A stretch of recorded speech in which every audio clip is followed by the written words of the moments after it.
Everyone guys and welcome back to my channel and myself Madhavi. आज मैं आ गई हूँ आप लोगों के सामने एक न्यू व्लॉग के साथ। सो यस गाइस, मैं आ गई थी ऑफिस से एंड क्योंकि आप लोगों को जैसे मैंने इसके पहले वाले व्लॉग में बताया था कि आज है हमारे डांडिया नाइट्स का लास्ट इवेंट। इसी के लिए मैं ऑफिस से फटाफट से आकर हो गई थी फ्रेश अप एंड उसके बाद यहाँ पर मैं हो रही थी रेडी। तो मैंने सोचा कि पिछले 2 वीडियोस में तो मैंने बिल्कुल भी अपना मेकअप आप लोगों को थोड़ा भी बताया मतलब दिखाया नहीं है, तो मैंने सोचा कि क्यों ना इस व्लॉग में थोड़ा सा मैं एक छोटा सा ऐसा प्रोमो मैंने कुछ ले लेती हूँ बोलकर। तो यस, यहाँ पर मैं लगा रही थी फाउंडेशन एंड प्राइमर मिक्स करके ब्लेंडर से मैं उसको अच्छे से लगा रही थी गाइस। मैं उसको बहुत मतलब अच्छे से मिक्स कर देती हूँ सो दैट वो बिल्कुल भी ऐसा ना लगे कि मेरे फेस पे कुछ लगाया हुआ है। बिकॉज़ ना गाइस मेरा एक बहुत ये आदत है कि मुझे लाइट मेकअप अच्छा लगता है, बहुत ज़्यादा हेवी मेकअप अच्छा नहीं लगता है गाइस। तो इसी के लिए तो यहाँ पर मैं यूज़ कर रही थी ब्लेंडर को अच्छे से वाटर में डुबो के, क्योंकि मैंने कहीं यूट्यूब में देखा है कि ब्लेंडर को अच्छे से भिगा कर लगाया जाए तो वो अच्छे से स्किन पे रहता है बोलकर, और ये मेरे मम्मी से भी सुना था मैं।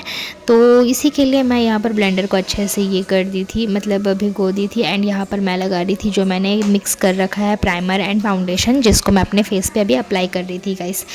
तो यहाँ पर हो गई थी मैं फटाफट से रेडी एंड उसके बाद फिर मैंने यहाँ पर अप्लाई किया कम्पैक्ट पाउडर, और उसके बाद मैंने अपना आई शेडो लगाया, उसके बाद आईलाइनर, फिर kajal and mascara and at the end मैंने लगाया lipstick after the wearing of dress.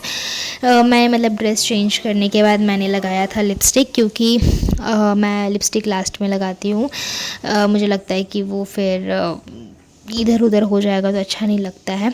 मैटी भी मतलब वो सूख जाने के बाद लिप्स एकदम से जो कि टाइट हो जाते हैं, इसीलिए मैं उतना जल्दी उसको अप्लाई नहीं करती हूँ, मैं एकदम लास्ट में अप्लाई करती हूँ गाइस।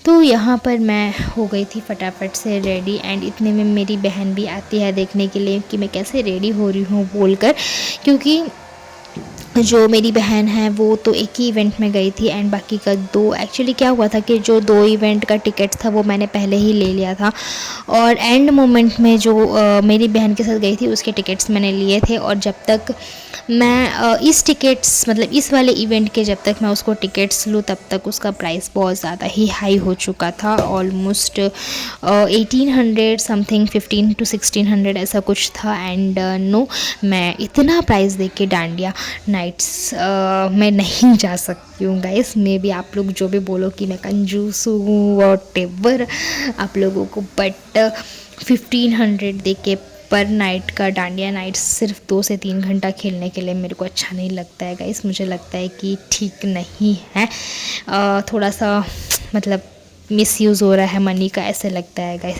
तो यहाँ पर anyways apart from that topic मैं यहाँ पर हो चुकी थी फटाफट से ready and this is what my final look. और मैंने ये सब लगाया है गाइस, देख सकते हैं ये मैंने फ़र्स्ट टाइम लगाया है।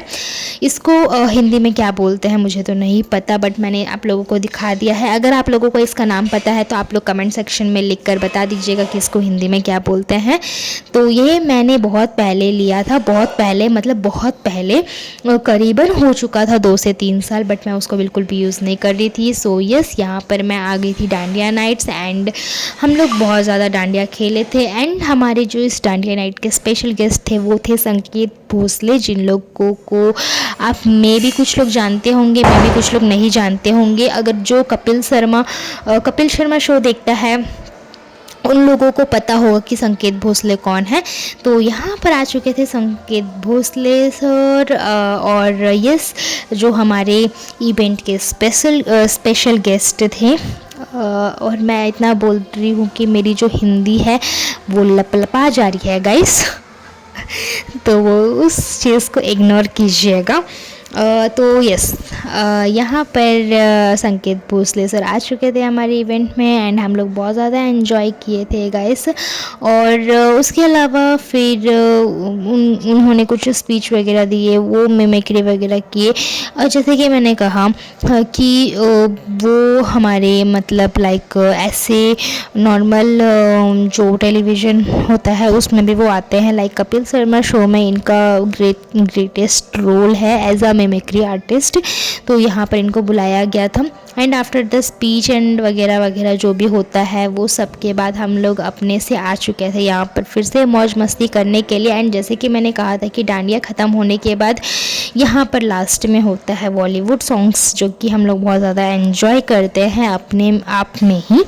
तो यहाँ पर चल रहा था, आप लोगों को मेरे स्टेप देख के तो पता चल ही रहा होगा कि कौन सा सॉन्ग चला होगा गाइस। अगर पता चल गया है तो कमेंट सेक्शन में मुझे कमेंट करके बताइए कि ये कौन से गाने का सिग्नेचर स्टेप है गाइस। तो यहाँ पर क्योंकि लास्ट डे था तो मेरे को घर आते आते हो चुके थे 11:30 और उसके बाद मैं घर आई तो 11:45 हो गया था, जिसके बाद मैं खाना खा के सीधा सो गई थी गाइस। तो ये था मेरा 3 डेज़ ऑफ डांडिया नाइट्स जो कि मैंने एंजॉय किया है 2025 ईयर में। और उसके बाद फिर नेक्स्ट ईयर होने वाला है। आई होप आप लोगों को ये वीडियो बहुत ज़्यादा अच्छे लगे होंगे। तो मैं मिलती हूँ आप लोगों के साथ अगले वीडियो में, तब तक के लिए टेक